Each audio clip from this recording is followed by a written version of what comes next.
The void between stars was never truly silent. Vorgil knew this better than most. His command throne aboard the Voidfang hummed, with the low predatory resonance of Vorthak warship systems. Silver-purple energy cores, pulsing like a slow heartbeat.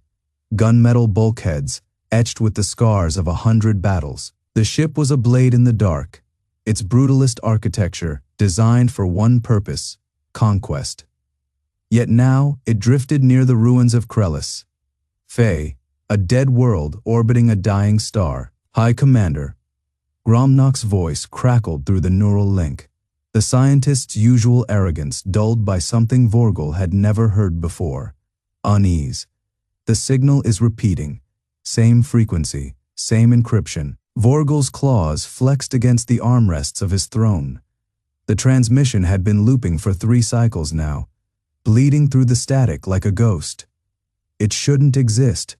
Nothing survived in this sector. Not after the cleansing. The bridge darkened as the holodisplay flared to life. At first, there was only distortion.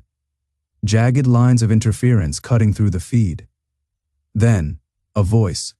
"This is Major Elena Stone of the Terran Remnant Fleet. If you're hearing this, you already know what we are." Vorgil's spine stiffened. The image resolved into a woman clad in battle. Worn armor, her face streaked with soot and blood. Behind her, the skeletal remains of a ship burned, twisted metal, shattered viewports, the flicker of dying emergency lights. But her eyes, those were alive, burning. "You thought we were gone, wiped out. Just another dead species in the archives." A humorless smile. "But you forgot one thing about humans. Static swallowed the feed for a heartbeat before clearing. We don't stay dead." The transmission cut. Gromnock's talons clicked against his console. Impossible. The cleansing was thorough. The bioscans confirmed. Vorgil rose, his massive frame casting a shadow across the deck. "Run it again." The holodisplay replayed the message, slower this time. Vorgil's gaze locked onto the background.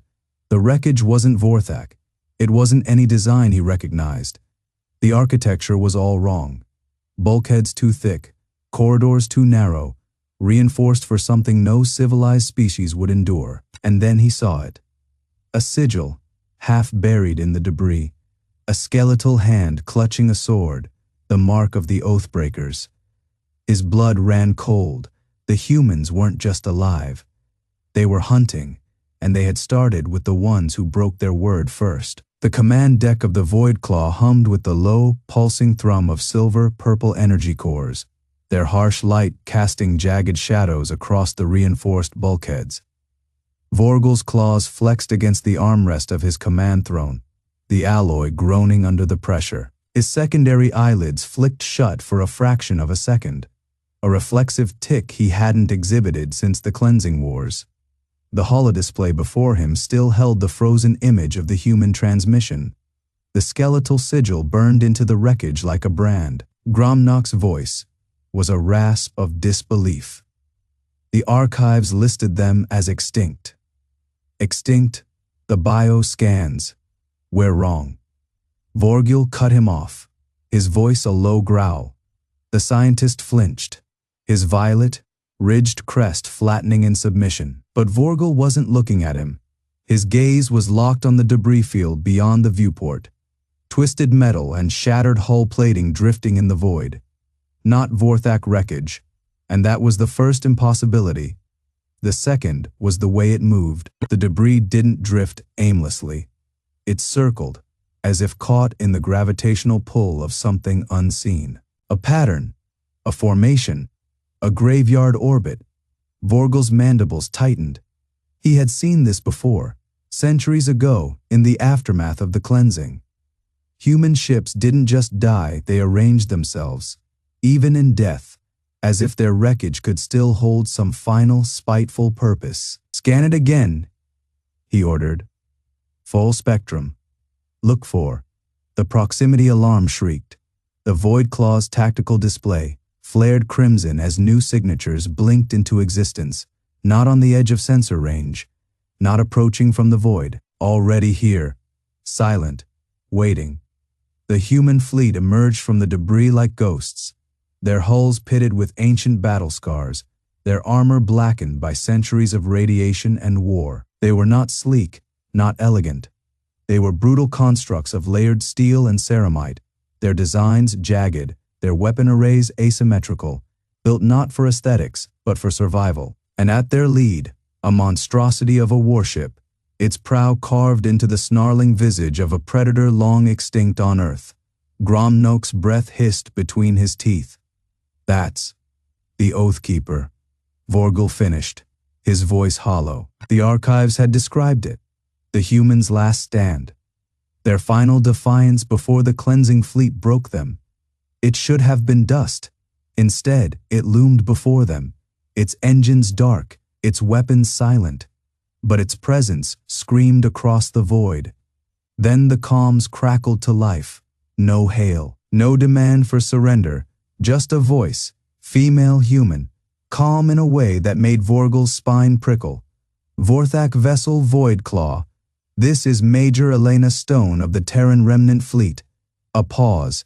"You are in our graveyard." The transmission ended. The Oathkeeper's weapons flared to life, and the dead opened fire section.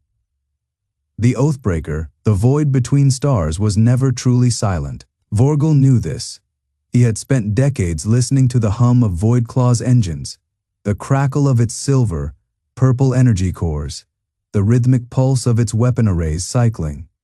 But now, as the Oathkeeper's guns ignited, the silence changed. It became something heavier, something waiting. The first railgun round struck before the tactical displays could scream a warning. It punched through Voidclaw's forward shield matrix, like a blade through wet parchment, the impact sending a shudder through the deck that rattled Vorgil's teeth. Alarms wailed, their harsh violet light painting the bridge in jagged strobes. Gromnok staggered, his talons digging into the command console. Shields at Fey. One hit, one hit. Vorgil didn't answer. His eyes were locked on the tactical feed, where the human warship hung like a specter, its weapon still glowing from the discharge. The round had been a warning shot, a statement. The humans had never fought fair. The archives said they used deception, misdirection, psychological warfare, anything to unbalance their enemies before the killing blow. And now, centuries after their supposed extinction, they were doing it again. The Oathkeeper's second salvo came not from its railguns, but from its flanks. A swarm of projectiles, too small to be missiles, too fast to be drones. They spiraled toward Voidclaw, their trajectories erratic, their purpose unknown. Gromnok's voice was a rasp. "What in the abyss?" Then the first projectile split. It unfolded in mid-flight, revealing a cluster of razor, thin filaments that lashed out like living tendrils. They struck Voidclaw's hull, not to pierce, but to cling, to burrow. Vorgil's blood turned to ice. "Boarding pods," he hissed. "Not drones, not missiles." The realization hit him like a plasma round to the chest. The Oathkeeper wasn't just here to destroy them. It was here to take them, to drag them into the dark and make them answer for sins centuries old. The bridge erupted into chaos as the first pod impacted, its hull cracking detonation reverberating through the ship. Vorgil's claws flexed, his instincts screaming at him to fight, to flee. But there was nowhere to run. The dead had come for their vengeance, and they would not be denied. The first impact sent a tremor through Voidclaw's spine, a shudder that resonated in the marrow of every Vorthak aboard.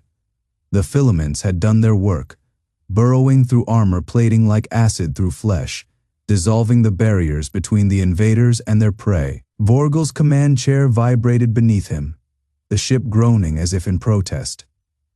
His secondary display flickered to life, revealing the breach points in jagged violet outlines. 3 pods had struck. One near engineering, another along the ventral weapons array, and the last directly beneath the bridge. His claws dug into the armrests. The humans weren't just boarding. They were hunting. Gromnok's voice cut through the static. Hull integrity compromised in sectors 7 through 9. The filaments. They're not just anchors. They're feeding. Vorgel didn't need to ask what they fed on. The answer pulsed in the ship's failing systems, in the way the lights dimmed as power was siphoned away. The filaments were alive, or near enough, nanotech parasites, rewriting Void Claw's veins into a highway for its killers. A proximity alert blared, movement in the corridors. The first security feed showed nothing. Then, a flicker. A shadow that shouldn't exist, slipping between the static, like a blade between ribs. Vorgel's breath stilled. The humans moved wrong. Not with the heavy, deliberate strides of armored warriors, but with a predator's silence, their forms half seen, half guessed. Their armor drank the light, matte black and seamless, absorbing scans like the void itself. Only their eyes betrayed them, pinpricks of cold blue, the only color in a monochrome nightmare. One turned toward the camera, Vorgel's spine locked. The face beneath the helmet was human. Yes, but not as the archives had shown. This was something remade, reinforced bone structure, cybernetics woven into flesh like steel threads. A gaze that held no fear, no hesitation, only purpose.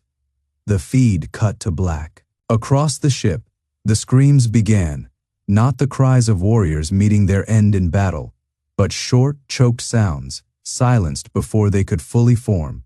The humans weren't fighting. They were harvesting. Gromnock's talons trembled over the console. They're bypassing security protocols. Our systems are responding to them, like they recognize them. A cold truth settled in Vorgel's gut. The humans hadn't just come for vengeance. They'd come to take back what was theirs. The Void Claw, its design, its tech, even the alloy in its bones, had been built from salvage, from battlefields where human ships had died. And now the dead had come to collect. A new alert flashed. The ventral pod had disgorged its payload. Not soldiers, spider.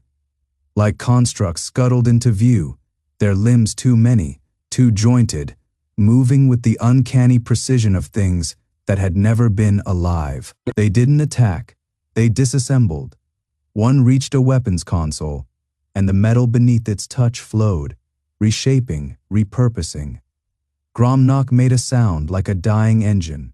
They're not just killing us, they're unmaking the ship. Vorgel's claws unsheathed. The humans had been called extinct. Forgotten, a myth. But myths didn't walk through walls. Myths didn't remember. And myths certainly didn't smile as they carved their way home. The Void Claw shuddered as the human machines burrowed deeper into its veins. Vorgel watched on the tactical display as entire sections of his ship changed. Not destroyed, not conquered, but rewritten. Bulkheads that had once been solid Vorthak battle. Steel now pulsed with strange, organic circuitry. Veins of silver, black tendrils threading through the metal, like roots through soil. The air stank of ozone and something else. Something sharp and coppery, like blood, but not quite. Gromnock's claws trembled over the sensor array. They're not just dismantling us, he rasped. They're assimilating. The word sent a cold ripple through the bridge crew. Assimilation was a horror reserved for ancient war. Tales, the kind whispered in the dark about long-dead scourges. Not humans. Never humans. Yet here they were. On the screen, one of the spider. Machines paused, its faceless head tilting toward a security feed, as if sensing their gaze. Then, with eerie deliberation, it reached into the console, and the screen dissolved into static. Vorgel's mandibles flexed. He had fought pirates, rebels, even the void, dwelling Gulthar. But this was something else. This was wrong.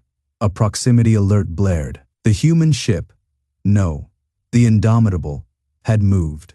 Not with the sluggish thrust of conventional drives, but with a sickening lurch of distorted space, as though reality itself had flinched to let it pass. One moment it hung in the void, a jagged silhouette wreathed in silver-purple fire. The next, it was inside their defensive perimeter, close enough that its hull eclipsed the stars. Gromnock's voice was hollow. "I've bypassed our shields." Vorgel didn't need the scientist to tell him that. He could feel it. The way the deck plates vibrated with a frequency that wasn't Vorthak, wasn't theirs.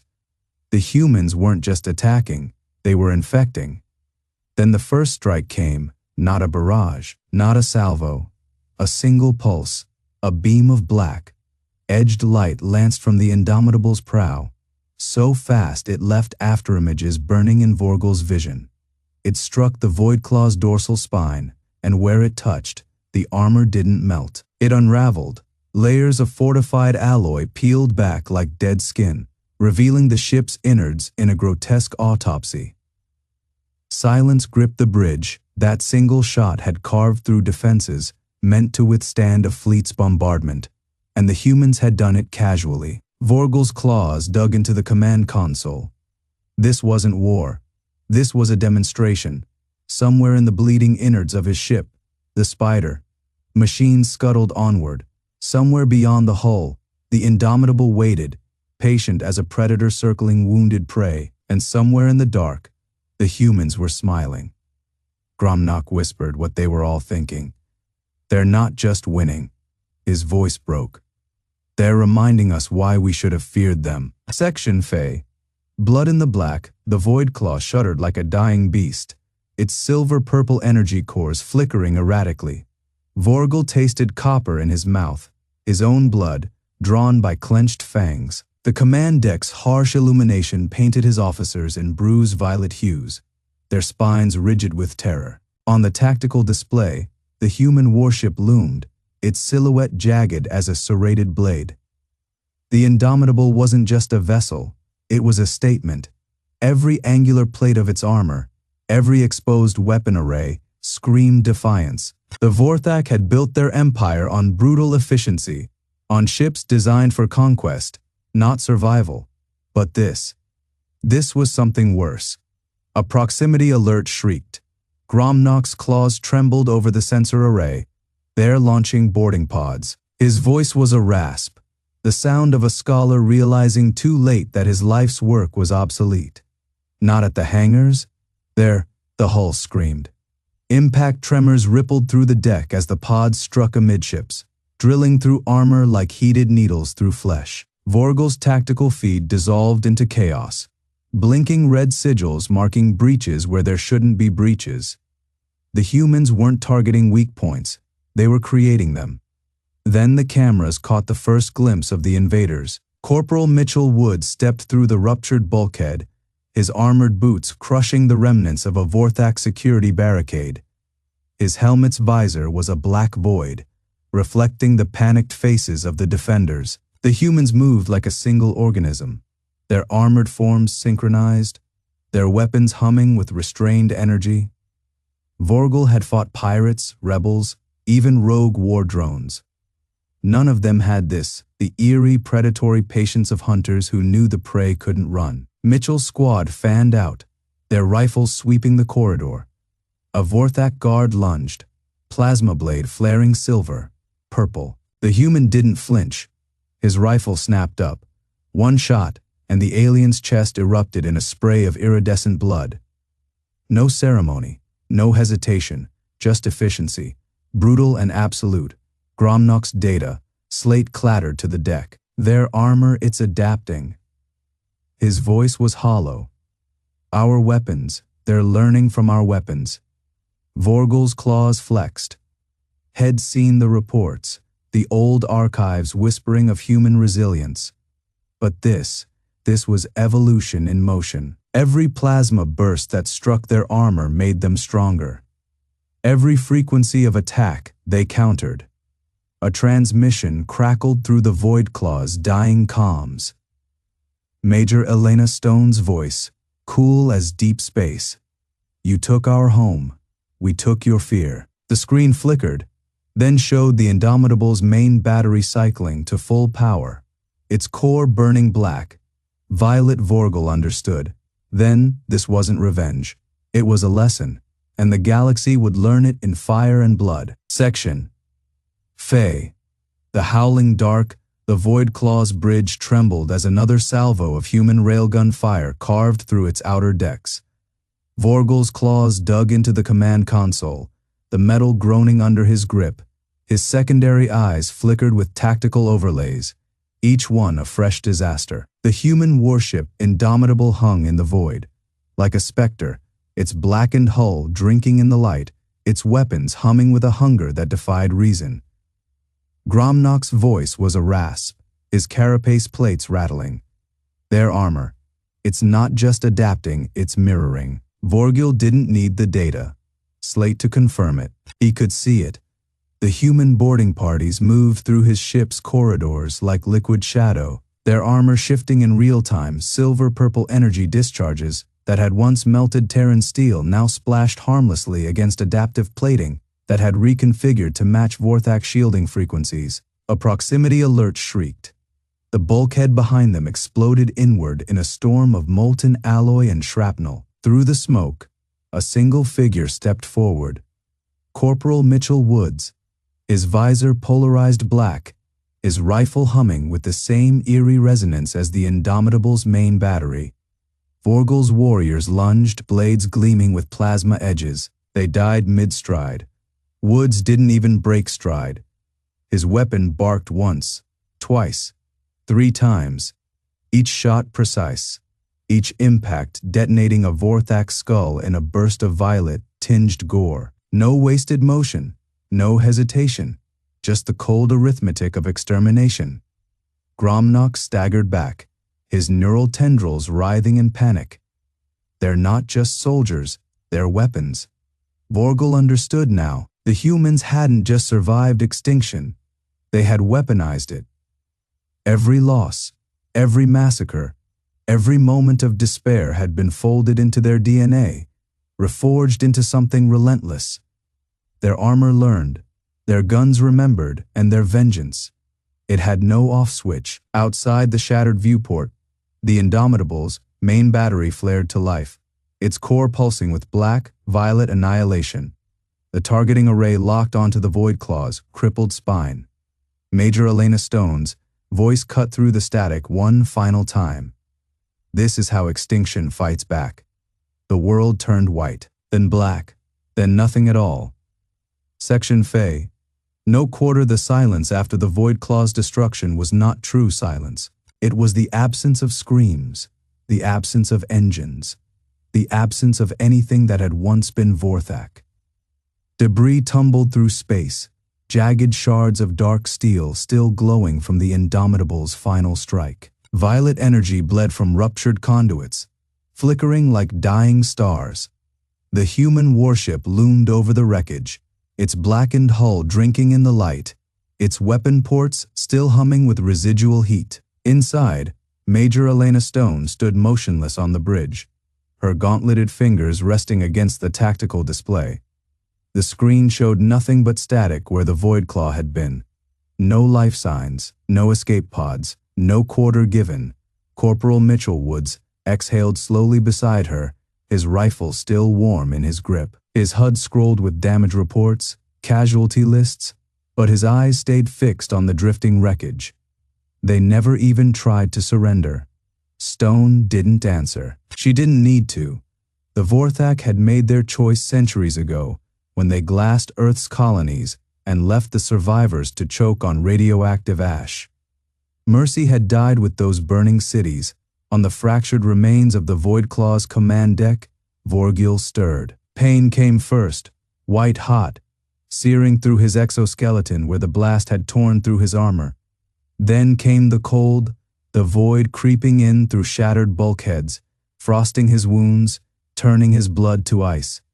His secondary heart stuttered, struggling to keep him alive. His vision swam, but he forced himself to focus. The deck was a graveyard.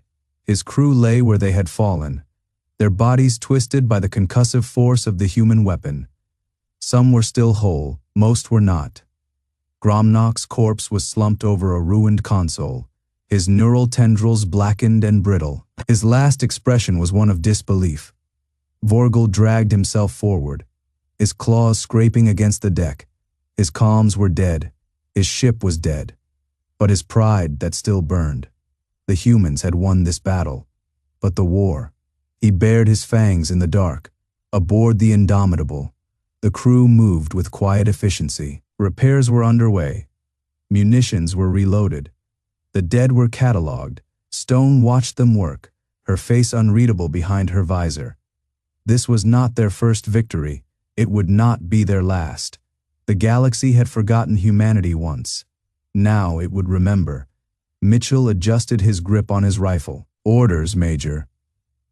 Stone turned away from the viewport, where the last embers of the Void Claw's wreckage spun into the void. Set course for the next target. Somewhere out there, the Vorthak High Command was waiting, and humanity was coming for them. The wreckage of the Void Claw tumbled through the void, its silver-purple hull fractured like shattered glass. The once proud warship was now little more than a corpse. Its energy cores dark, its weapon arrays twisted into grotesque sculptures of defeat.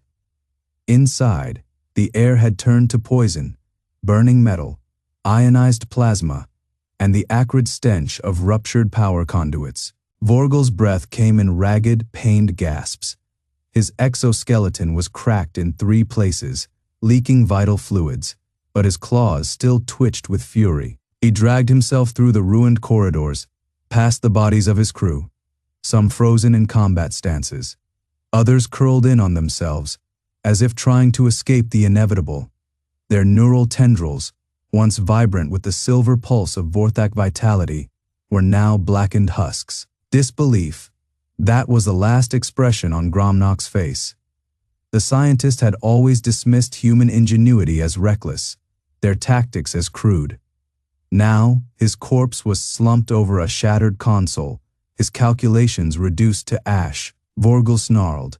The humans had not fought like warriors. They had fought like storms, unpredictable, relentless. They had turned the Void Claw's own brutal efficiency against it, luring it into traps, hacking its systems, overwhelming its defenses with a swarm of boarding drones that moved like living shadows. And then, the railgun strike, a single projectile fired from beyond the Void Claw's sensor range, had punched through its primary reactor like a spear through flesh. The explosion had been surgical, merciless. Vorgel's claws dug into the deck. This was not supposed to happen. The Vorthak Dominion had ruled this sector for centuries. Their warships were legends, their warriors unmatched. A human fleet had emerged from the dark, silent as ghosts, and torn the Void Claw apart. His comms were dead. His ship was dead, but his pride still burned somewhere. The High Command would be waiting for his report. They would hear of this defeat, and they would act. The humans had won this battle, but the war. Vorgel bared his fangs in the dark. Aboard the Indomitable, the air hummed with quiet efficiency. Crew moved through the corridors like, oiled machines, their boots clicking against the alloy decking. Some welded breaches shut, others hauled munitions to reload the railgun batteries. A few knelt beside the fallen, pressing dog tags into scanners before sealing the bodies into stasis pods. Major Elena Stone watched them from the command deck, her face hidden behind the reflective visor of her helmet. The battle had been brutal, but clean. The Void Claw was gone, its escorts scattered. She could feel the weight of the galaxy pressing in around her. This was not their first victory. It would not be their last. Corporal Mitchell Woods adjusted his grip on his rifle, the servos in his armor whining softly. Orders, Major? Stone turned away from the viewport, where the last embers of the Void Claw's wreckage spun into the void. Somewhere out there, the Vorthak High Command was waiting. Unprepared, she exhaled, slow and controlled. Set course for the next target. The galaxy had forgotten humanity once. Now, it would remember.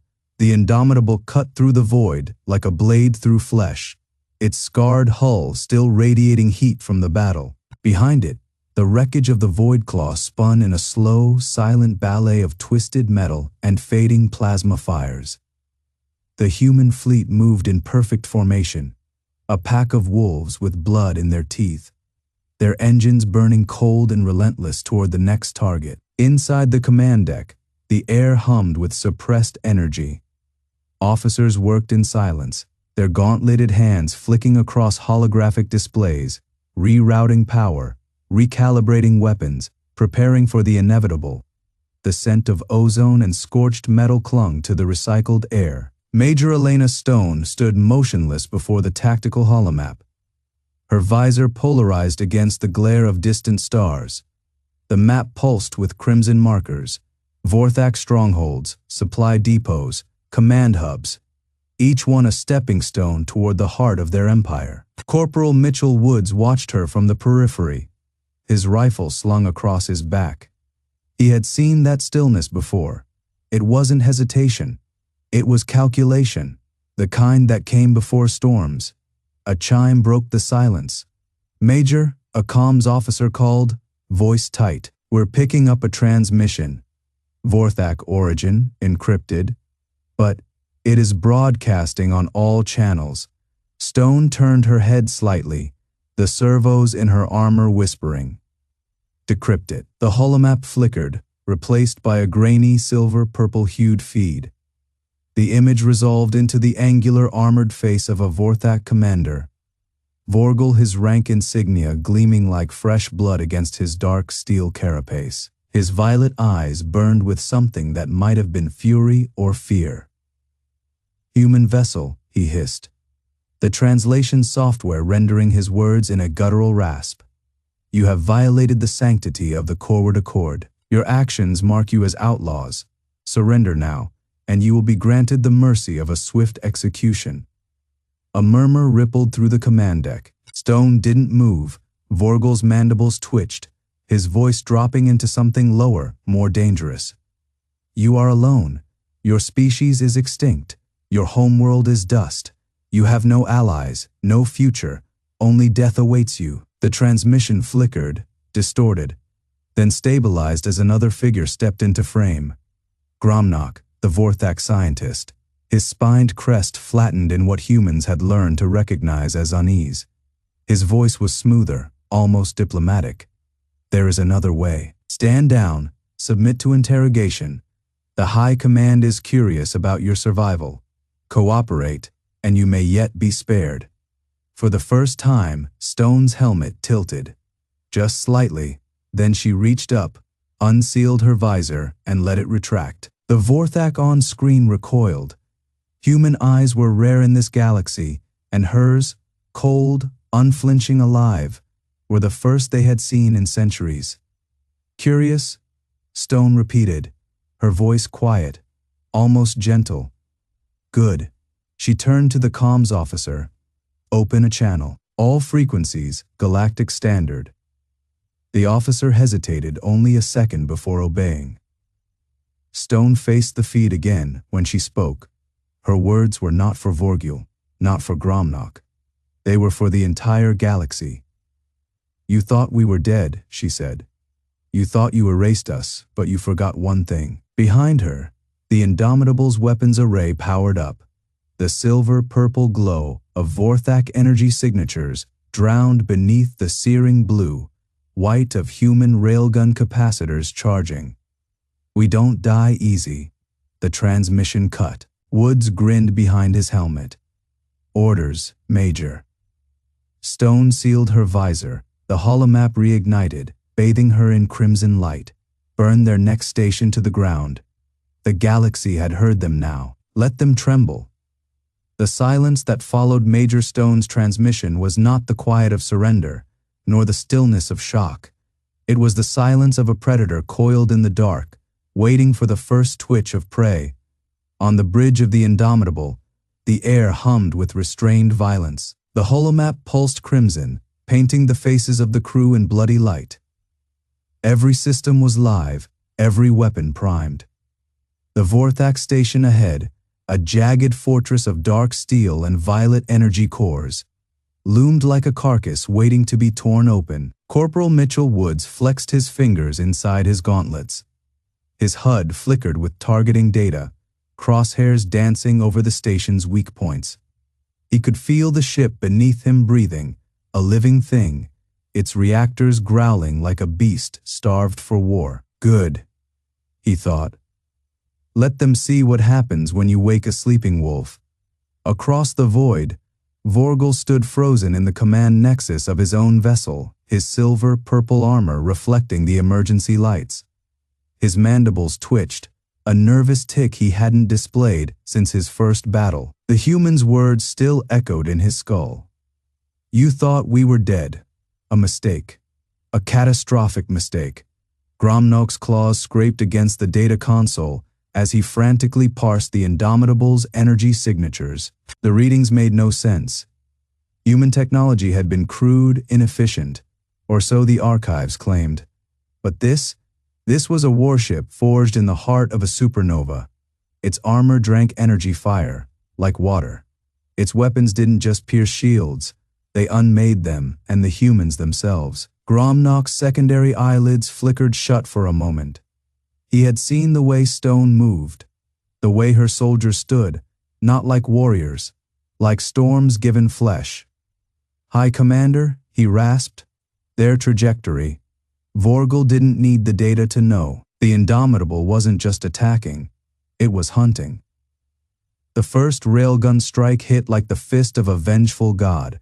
A streak of blue-white fire split the void, punching through the station's outer defenses as if they were glass. The impact sent a shockwave rippling through the structure, buckling armor plating, shearing through support beams. Secondary explosions bloomed along the hull, vomiting silver-purple plasma into the dark. Woods watched, teeth bared behind his visor. "That's one." Stone didn't smile, didn't flinch. Her voice was a blade. The Indomitable obeyed. The second shot struck the station's primary reactor. For a heartbeat, nothing happened. Then, a detonation so bright it blinded sensors, a shockwave that sent nearby Vorthak ships tumbling like leaves in a hurricane. The station's core collapsed inward, the force of its death throes twisting metal into grotesque sculptures of ruin. Vorgil's ship rocked violently, alarms shrieked, crewmen scrambled, their disciplined ranks shattered into chaos. A new signal, not from the Indomitable. From beyond, Gromnok's breath caught as the scanners resolved the incoming signatures. Hundreds, all of them. Their hulls were scarred, their designs varied, some sleek and predatory, others blocky and brutal. But they moved as one. Stone's voice crackled over the comms, not triumphant, not gloating, just certain. "Welcome home," she said. The galaxy had heard them. Now it would remember. Section Fae. The ghosts in the machine, the Vorthak command deck smelled of scorched metal and fear. Gromnok's claws flexed against the console, his neural interface pulsing with raw data as the fleet's sensors struggled to parse the impossible. The human ships didn't just move, they hunted. Their formations were fluid, shifting like a school of predators circling prey, their trajectories defying standard tactical doctrine. And then he saw it, a flicker in the energy signatures. Not the clean, brutal efficiency of AI-driven systems, nor the rigid predictability of automated drones. No, this was something else, something alive. His secondary heart stuttered. The ghost ships weren't ghosts at all. They were manned. Every vessel, every scarred hull and battered prow, carried a crew. Humans, not simulations, not echoes of a dead species. Living, breathing warriors who had waited in the void for this moment. The realization hit him like a railgun slug. The galaxy had whispered of humanity's extinction, of their final stand centuries ago against the Krallic swarm. But the whispers were wrong. They had survived, and they had remembered. Gromnok's mind raced. The signatures were faint, masked by layers of stealth plating and emissions bafflers, but the patterns were unmistakable. Life support systems cycling, reactor cores humming at combat readiness, the faint, erratic pulses of neural activity. Human minds, sharp with focus, burning with purpose. His claws dug deeper into the console. This wasn't just a fleet, it was a reckoning. Across the bridge, Vorgil barked orders, his voice tight with barely leashed fury. The Vorthak armada scrambled to regroup, their silver-purple warships pivoting in tight formations, gun ports flaring with violet energy as they prepared to unleash another volley. But Gromnak barely registered the chaos. His eyes were locked on the tactical feed, on the way the human ships moved, not with the cold precision of machines, but with the fluid, adaptive grace of pack hunters. One vessel in particular caught his attention. A dreadnought, its hull pitted with ancient battle scars, its prow carved into the snarling visage of a wolf. It didn't just advance, it stalked, slipping between the Vorthak lines like a shadow, its weapons silent but poised. And then, for the briefest instant, the scanners pierced its stealth. Gromnak's breath froze. The ship's interior was a warren of activity. Human figures moved in disciplined chaos, their faces grim beneath the flickering red battle lights. And at the center of it all, her armor was scorched, her dark hair streaked with silver, but her eyes burned with a fire that made Gromnak's spine stiffen. She stood before a holographic display, her fingers dancing across the controls with the ease of someone who had spent lifetimes at war. Major Elena Stone. The name surfaced in his mind like a blade drawn from its sheath. She turned, as if sensing his gaze, and for a heartbeat, their eyes met across the void. Then the feed cut out, the dreadnought vanished back into the storm of battle, its weapons flaring to life. Gromnak's secondary heart pounded. The galaxy had called them ghosts. But ghosts didn't smile before they killed. The void between stars was never truly silent. Gromnak knew this. His people had mapped the electromagnetic whispers of dead systems, the slow decay of neutron stars, the way dark matter curled around gravity wells like smoke. But this was different. The human dreadnought moved through the battlefield like a predator, through tall grass, its stealth systems flickering in and out of coherence. Every time the Vorthak targeting arrays locked on, the ship twisted, sliding between sensor pulses as if it had learned the rhythm of their scans. And then it struck, a single railgun round, accelerated to a fraction of light speed, punched through the Harbinger's pride, like a needle through flesh. The Vorthak cruiser didn't explode. It unfolded, its armored plates, peeling back in a grotesque blossom of molten metal and venting atmosphere. Secondary detonations raced through its spine, splitting it into 3 jagged pieces that tumbled, burning into the debris field. Gromnak's claws dug into his console. This wasn't war. This was butchery. Across the tactical display, the remaining Vorthak ships scrambled to regroup, their formations tightening into defensive spheres. Silver-purple energy flared as their shield generators overloaded, trying to compensate for the sheer ferocity of the human assault. But the dreadnought didn't care.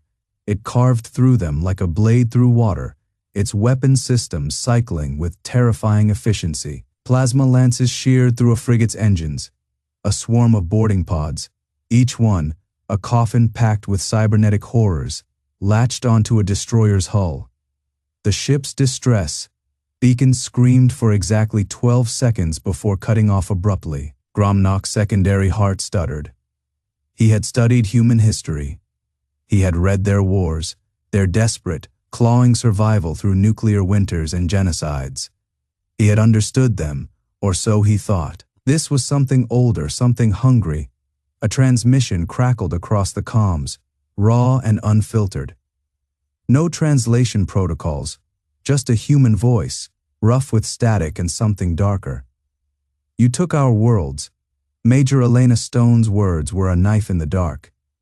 You thought we'd stay buried. The dreadnought's engines flared, its silhouette swelling against the backdrop of dying stars.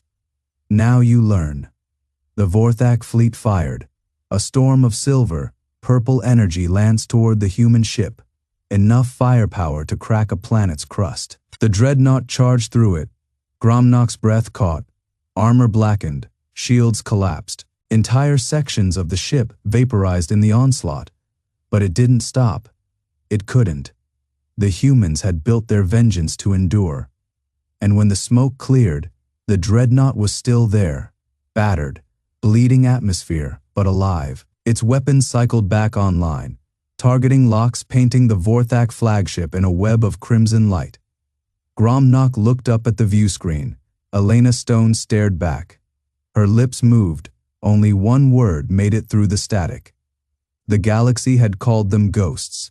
But ghosts didn't leave wreckage behind. The silence after the storm, the Vorthak flagship's bridge, was a tomb. Gromnak's claws flexed against the command console, the metal groaning under the pressure. His secondary hearts hammered in sync, with the damage alerts blaring across the tactical display. Half his fleet was already gone, reduced to molten debris spiraling into the void. The other half trembled on the edge of annihilation, their formations shattered, their weapons spent, and the human dreadnought still hung before them, a scarred leviathan bleeding fire and defiance. Elena Stone's face lingered on the view screen, her gaze unbroken even through the distortion of dying systems. That single word, run, had not been a plea. It had not been a threat. It had been a choice. One the Vorthak had never offered humanity. Gromnak's mandibles twitched. His warriors waited for orders, their postures rigid with the instinct to fight or flee. But the truth coiled in his gut like a blade. There was no winning this. The humans had not just survived extinction, they had weaponized it. Their ship was a graveyard given thrust, their tactics a symphony of calculated fury. And they had let him hear the first note. Disengage, he growled. The order rippled through the fleet in shocked silence. Vorthak did not retreat. Vorthak did not yield. Yet the engines flared to life, the surviving ships peeling away from the battlefield like shadows before dawn. Behind them, the dreadnought did not pursue. It didn't need to. Gromnak watched on the rear scanners as the human vessel turned, its broken hull glinting in the starlight. It moved, not toward the next battle, but home, back to the ruined cradle of Earth, where the ashes of the fallen still whispered. A message, a warning. The dead had been waiting, and now so would the galaxy.